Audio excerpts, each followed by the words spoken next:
एक लाइन केवल समझना चाहता हूँ यशवंत जी से, समझने के लिए कि एसआईआर के मुद्दे को एसआईआर की तरह से देख रहे हैं सी वोटर, या एसआईआर का जो साइड इफेक्ट है जो तेजस्वी जी समझा रहे हैं कि वोट कटेगा तो पैसा कटेगा, अन्न कटेगा, गेहूं कटेगा, राशन कार्ड कटेगा, ये जो सब चीज़ें, आयुष्मान योजना कटेगी, सब चीज़ें आपको नहीं मिलेगी।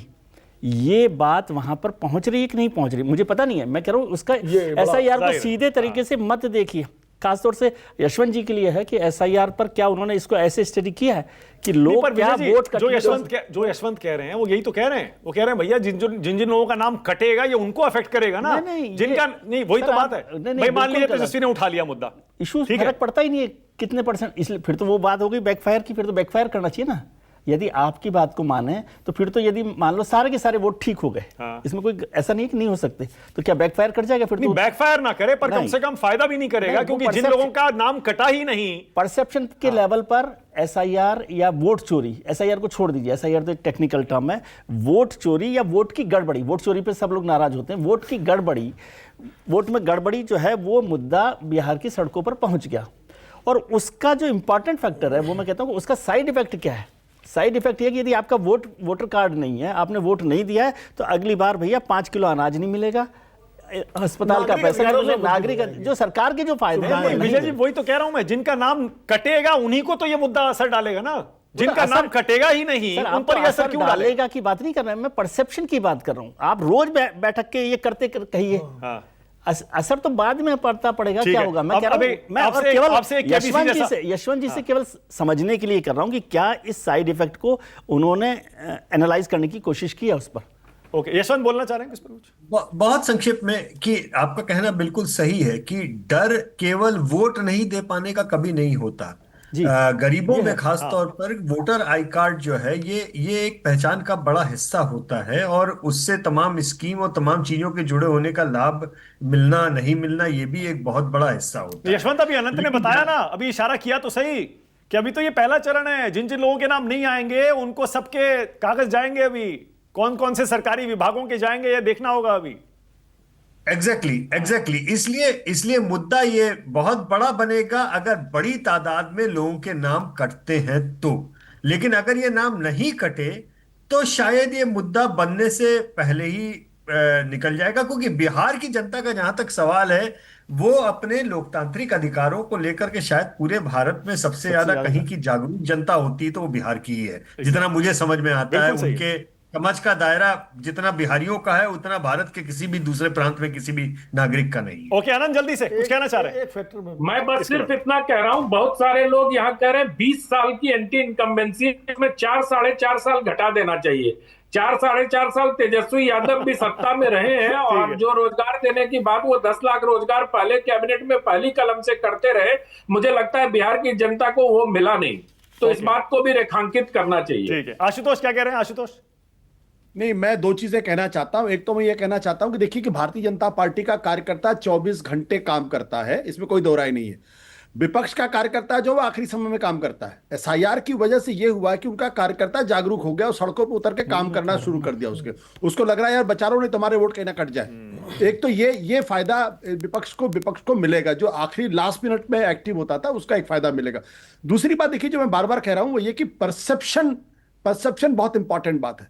अगर ये परसेप्शन बन जाए कि उनके वोट कुछ लोग कटवा रहे थे, तो और ये परसेप्शन बने कि नहीं ये तो काटने पर आबादा थे लेकिन सुप्रीम कोर्ट के दबाव की वजह से नहीं काट पाए, तो लॉस ऑफ जो परसेप्शन होता है वो अंततः जाके राजनीतिक पार्टी को जिसके खिलाफ परसेप्शन लूज होता है उसको नुकसान पहुंचता है।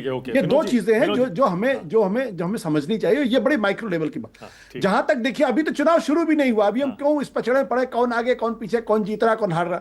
लेकिन इतना बिल्कुल सच है कि जो 2020 के जो राहुल गांधी थे आज जो 2020 के नहीं हो, तेजस्वी यादव जो 2020 के थे आज वो नहीं है।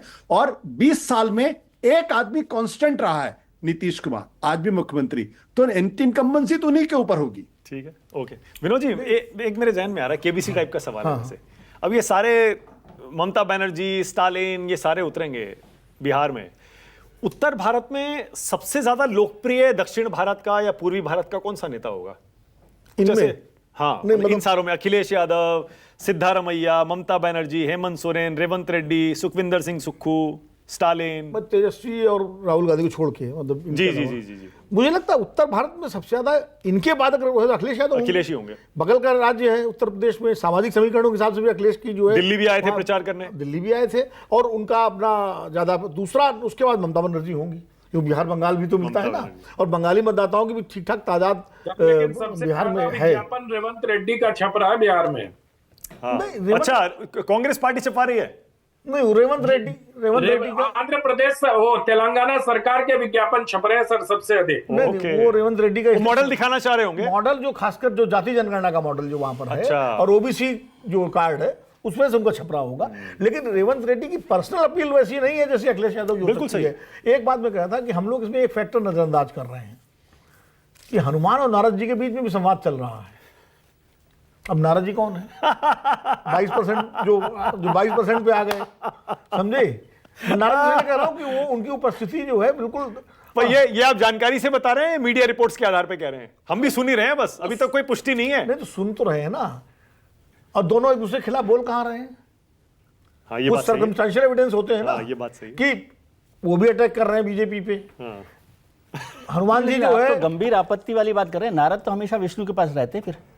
अब विष्णु कौन है, ये तो इस पे भी बहस हो जाएगी ना कि विष्णु कौन है। वो तो अलग है, फिर वो तेजस्वी कहेंगे मैं कृष्ण का वंश का हूँ, मैं विष्णु हूँ, तो वो फिर अलग अलग। नहीं, मोहन यादव अपने को मान रहे हैं। तो देखिए, मैं गंभीर मैं गंभीर बात कर रहा हूँ, दूसरी बात तो हम लोग लाइटर मोड में आ गए। देखिए विनोद जी, देखिए वो सतयुग की बात थी, हम कलयुग की बात कर रहे हैं, तो नारद कहीं भी हो सकते हैं। देखिए, ये जो है प्रशांत किशोर और चिराग पासवान के बीच में क्या कोई बातचीत अंदर इंटरनल हो रही है? ये मीडिया रिपोर्ट्स आती हैं, ठीक है, हम लोग भी उसी में है, या सूत्र बताते हैं, या दोनों का व्यवहार बताता है कि नीतीश कुमार पे तो अटैक किया चिराग पासवान ने कि मुझे शर्म आ रही है कि ऐसी सरकार का मैं समर्थन कर रहा हूँ। कहा कि नहीं कहा? कितना स्ट्रांग स्टेटमेंट था, और बराबर लॉ और ऑर्डर लेकर के।